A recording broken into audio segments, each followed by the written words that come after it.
Hey Vianny, hope you're doing well. Thank you so much for sending over your check-in. Great seeing you on Monday and Wednesday. So getting right into it, I want to first and foremost talk a little bit about the new things in your program. There's really two things that I want you to get done. The first thing is 90 breathing before you squat and before you deadlift. And this is considered to be a warm-up. And the second thing is really just talking about the adductor dominant split squat that you're going to be doing after your main movements on day one. The other movements are pretty much pretty straightforward, like RDL and stuff like that. We can go over that on Saturday or on Monday. With that being said, let's jump into what I want you to do before you start a workout. So from here,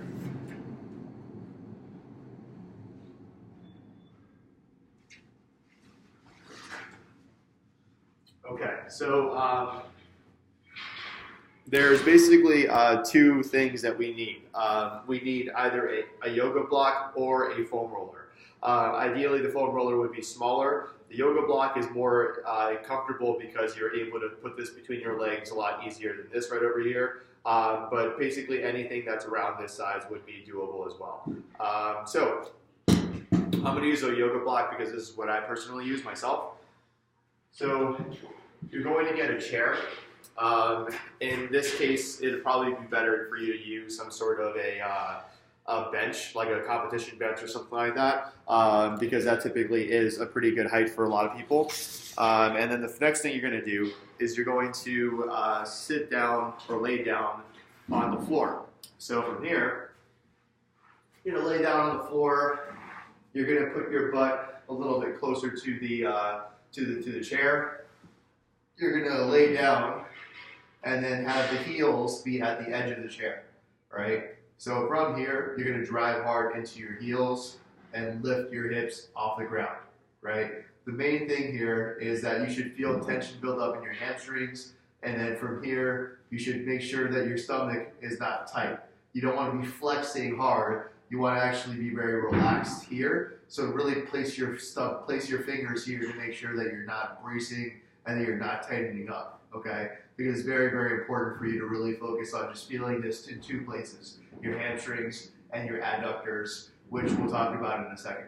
So from here, you're going to relax your head on the floor. You're not going to keep your head up like this. You're not going to crunch in because that's going to focus on keeping your abs tighter.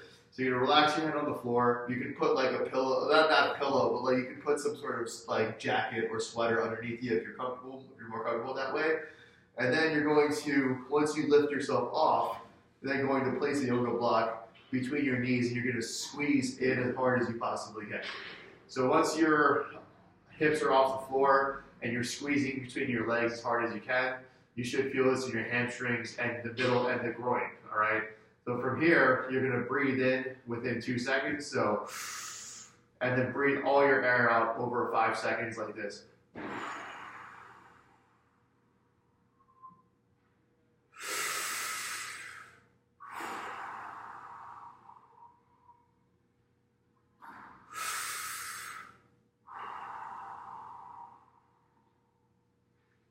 So after 3 to 5 reps, once you get up, you should feel a lot of tension in your hamstrings and in your adductors right over here. So you should feel like you're a little bit more like centered in your hips.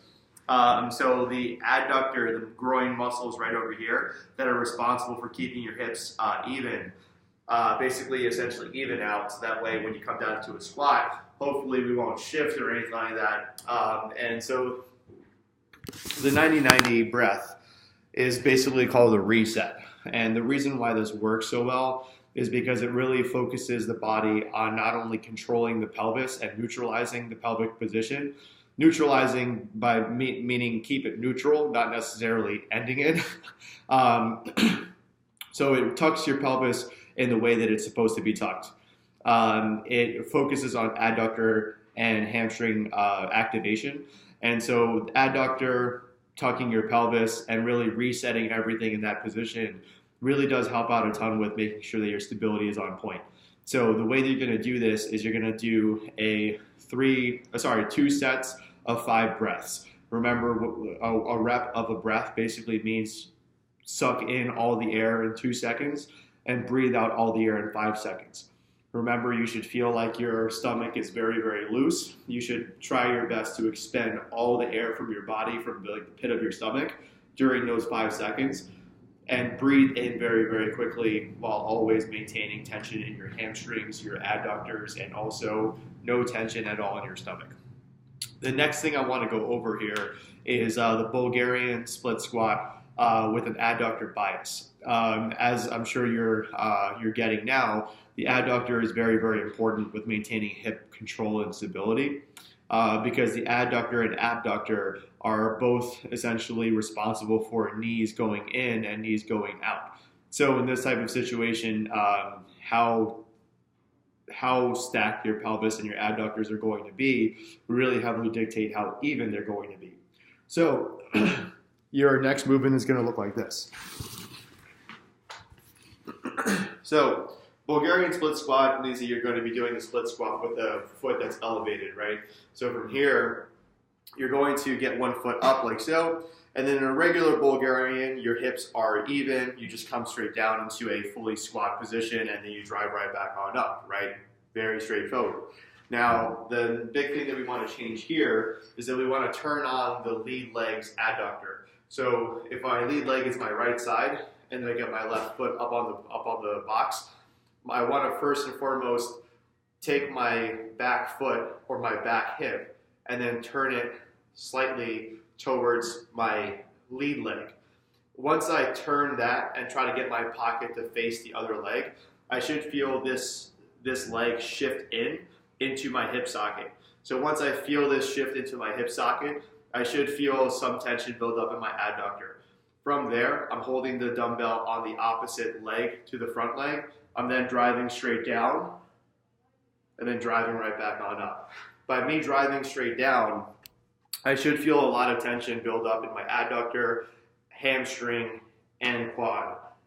So you want to use the opposite hand to the opposite leg in order for you to really focus very heavily on making sure that you're really feeling that adductor and challenging your hip stability along with building some muscle on your legs. All right, so with that being said, let's get into the rest of your checking. Okay, so and you can go ahead and check out your programming now. I have it updated, so check it out, and then when you get back to me, ask me any questions that you may have.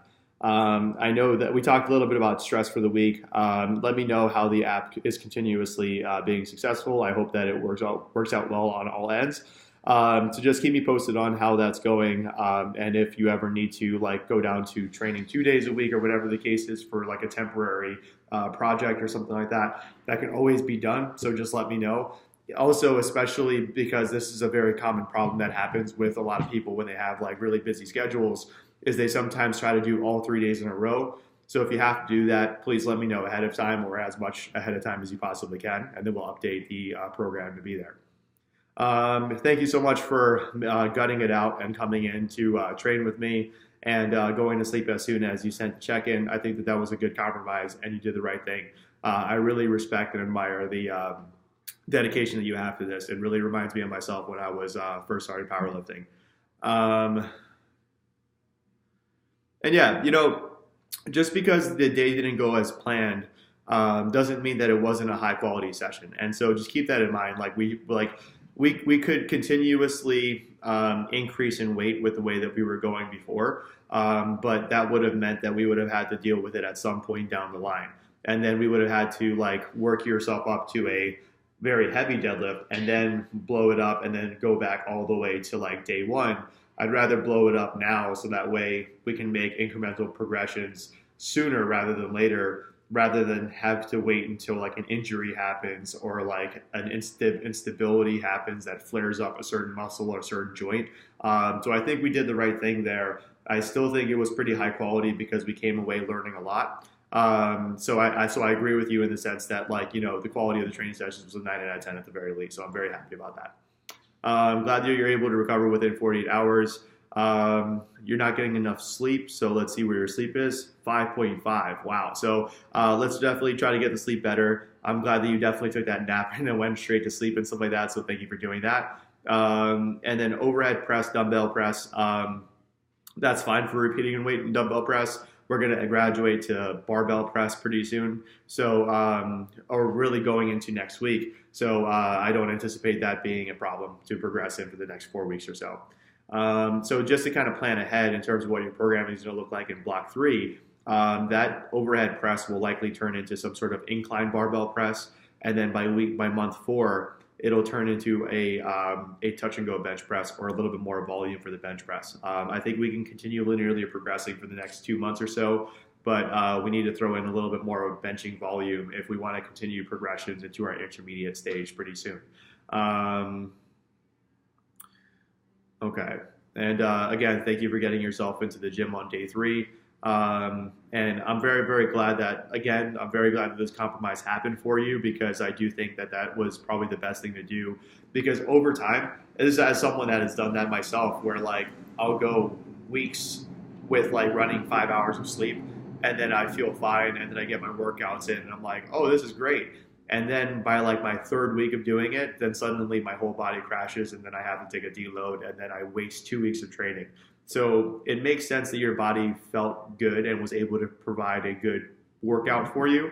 But also at the same time, I'm glad that you're getting in front of it sooner rather than later, because the more you ask your body to make exceptions, the more your body will eventually cash in those favors for a full-on shutdown, whether it be getting sick or whether it be feeling burnt out or something like that. Okay, so let's get into movement analysis real quick. This is probably just residual effects from like from the holidays and stuff like that, but you know, no worries on 138.8. Remember, it's just as important now than ever to basically be in a situation where weight fluctuations will happen, especially if like there was a cheat day or a couple of cheat days during Thanksgiving. Upregulating to like to standard macros again will cause some sort of like weight drop. Whether it be synthetic or whether it be real is yet to be seen based on the data that we're seeing, but it is ironic for sure. Okay, so before we get into movement analysis, let's talk a little bit about next time you're going to go to MOC. Okay. Deadlifts will always continue to be on day 2 until further notice, so definitely come by on Monday. So I'm glad that works out well for us. I'm glad you're feeling more comfortable with squat and bench, and you know, we took 1 step back in order for us to take 10 steps forward. I'm not too worried about you feeling solid on deadlifts again. We're going to be pulling twice a week moving forward, so I'm not too worried about that. All right, so let me just make sure that I check your programming real quick.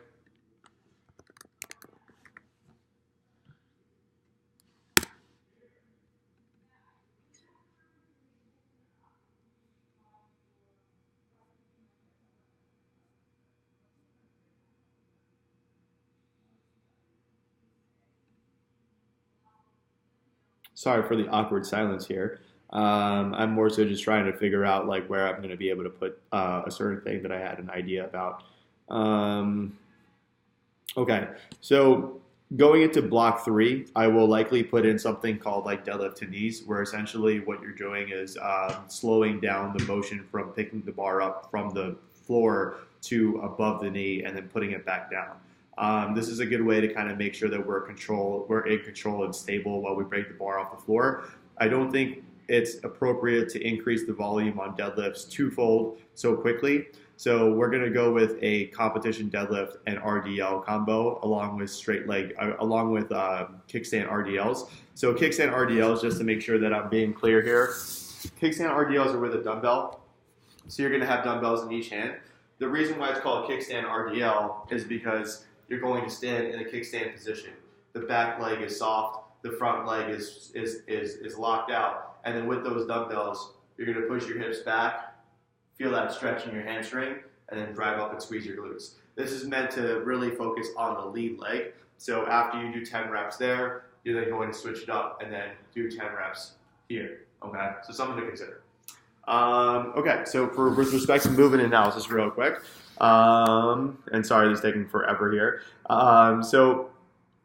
Tempo squats, the main thing about tempo squats, this is a kind of a moot point because tempo squats are going away, but just to be thorough here, the tempo squats kind of look like rolling stops. So what I mean by that is that when you come down to the bottom of your position, it kind of seems as if you are not necessarily stopping, but more so kind of like slowly going through that range of motion. So next time we do pause squats or tempo squats, I really want to make sure that those pauses are confident.